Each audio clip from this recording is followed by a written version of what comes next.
Guys, what is going on? I'm down here walking Agar. I'm at a park, and it's pretty late at night. I want to talk to you some more. I'm going to flip the camera around here in a minute, but I want to talk to you some more about some legal stuff and defense stuff that I was talking about in a previous video. A lot of people like that. And I'm also trying a belly band holster for the first time, and I kind of like it. I'll do a separate review on that. So let me go ahead and get started with this video. Just walking around here, guys, and thinking about things, and you always forget things when you do videos. That's, for those of you that don't do videos, it's very common to forget things and lose train of thought, you know, when you're trying to do this and get your point across. So I wanted to expound on a couple things and maybe make some things clear. And we're talking stand your ground now, stand your ground law. Let's say I'm down here, I'm walking my dog, just peaceful, you know, not bothering anybody, doing what I do. Somebody comes down here, it's going on 1 in the morning. Somebody's high, whatever the case may be. Mental illness, just whatever, wanting to rob. And I'm walking my dog, and that person pulls up to this lot over here, gets out and says a phrase of something like throw down. It's a common term used by thieves, basically meaning take everything out of your pockets and give it to me, or take everything out of your pockets and drop it on the ground. That person starts to come towards you, and so me and Agar's right here. My truck's down there, by the way, but me and Agar's right here. That person pulled up purposely to get to us. We did nothing wrong. Gets out of the vehicle and says, "Hey man, you got $10? I'm like, "Nah man, I don't carry no cash on me at all. I don't have anything, no cash." Well, throw down whatever it is you got. Now, first of all, my dog would be going crazy doing what he's supposed to do. But if that weren't the case, and I was out here and said, throw down what it is you got, I am basically just going to stand or maybe even walk the other way, but I'm going to keep an eye on my back, right? So what stand your ground law is, this guy starts to approach me. Now, I'm just using hypotheticals here because it could be a plethora of things. Comes out and I see him flip a knife open. I see the blade. As that guy comes toward me after he told me to throw down and has a knife open, that is a credible threat of serious bodily injury or death. As that man starts to approach me, stand your ground means exactly what it sounds like. I don't have to retreat. I don't have to run. Even though I would, honestly, when the man approached me, turn and immediately walk the other way. I would, even though you don't have to. That's just me, and I'm going to explain that in a minute why. I could stand my ground right here, and as that man approaches me, before he can reach me with that knife in his hand, after he told me that he was going to rob me by saying throw down, I could use force on him. I would rather use pepper spray than I would a firearm, but if I didn't have pepper spray on me, there really is no choice left at that point. The reason I keep saying these things, so basically here's what I would do. Let me go ahead and reverse it here. Agar is the actor in today's little play. Come here, boy. Me and Agar's coming this way. The guy pulls up close. Now, as the guy pulls up close, I've got two choices of what I can do. And he asked me something. "Hey, you got $10? No, I don't carry any money, man. Have a good night." That's what I'm going to say. "Don't carry any money on me, man. Have a good one." Now, if he gets out of the vehicle, I'm going to be watching what he does, but I'm going to try to continue on my way. If he follows me, here's what I'm going to do. I'm going to come up here, and if I notice he's still following me, I'm going to make a sharp cut right down toward that pavilion. That's just me. That's how I do it. I'm trying to get out of a situation, not into one.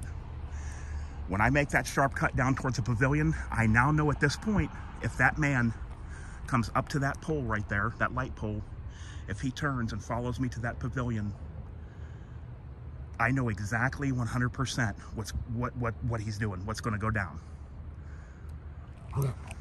Hang on, he's going to bark at those ducks, guys. I know exactly what's going to go down at this point. Without question, he's put me in this situation. I've got a couple of choices of what I can do at this point. Now, if he already pulled a weapon, it's a whole different story. I'm not turning my back on anybody that pulls a weapon on me at all. I'm not turning my back. 100% will not turn my back. I will walk backwards. I will be doing this. But I will not turn my back on somebody with a weapon. Even though I can stand my ground, I am going to try to get out of the situation. So if he does have a weapon, I would first, if I had my pepper spray, and I don't tonight. I got a belly band on with a gun in it. I don't have pepper spray. But when he gets at all close enough, I'm going to fog that whole can out in his direction to see if that will stop him if I had the pepper spray, which normally I would if I had jeans on, but my clothes are in the laundry. I'm down here with him in leisure workout clothes with a belly band on with a gun. If I did not have the pepper spray, I would be waiting until I couldn't. Basically, for me, I would be waiting until this guy could launch forward and get to me because I'm not a runner. And I'm just giving you an example, guys. But stand your ground just means you don't have to retreat. Somebody wants to rob you, they say throw down. They're coming at you. They're high. They're mentally ill. They say, you know, they start coming up. And I've had people on the street before or on my job come up and just start arguing with me out of the blue without even anything going on, and I come to find out they have a severe mental illness. Well, they could have anything, even a pair of scissors. I will not let anybody get within range of lunging toward me. At the end of the day, I got to be the one to go home. You know what I mean? If somebody's going to be a criminal. But just as far as I go, now let me tell you the reason that I say that if somebody were coming at me with a credible threat of serious bodily injury or death, but as far as it goes with me, let's say somebody's coming at me and there is a fear of serious bodily injury or death, but they are not close enough to me. It's not a gun.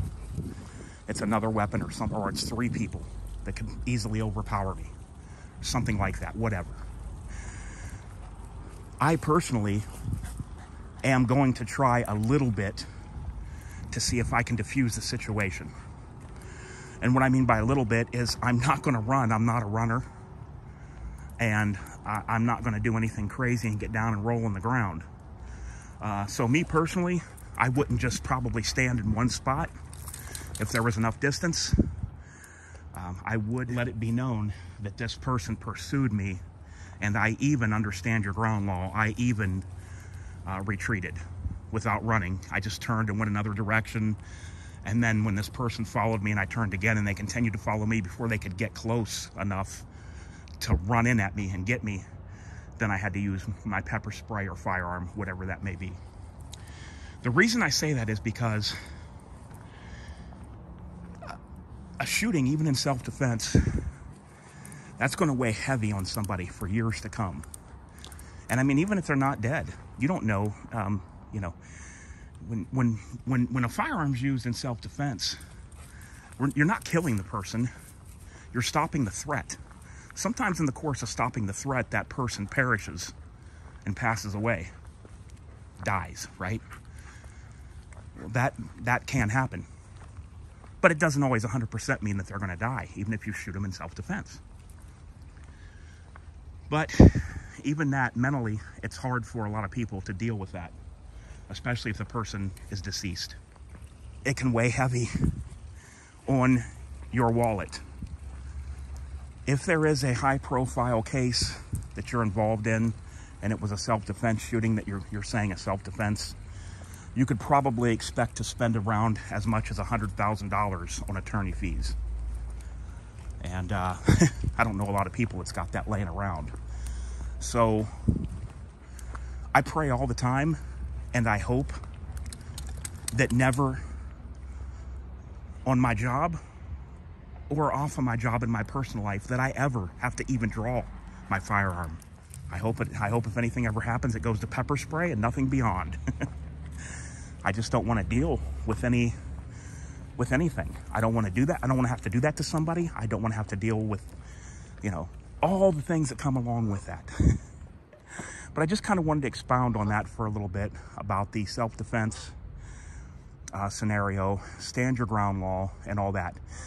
For me, the reason stand your ground law is so nice to have, even though I would try to get out of a situation if possible, is because it just gives me further backing for my case.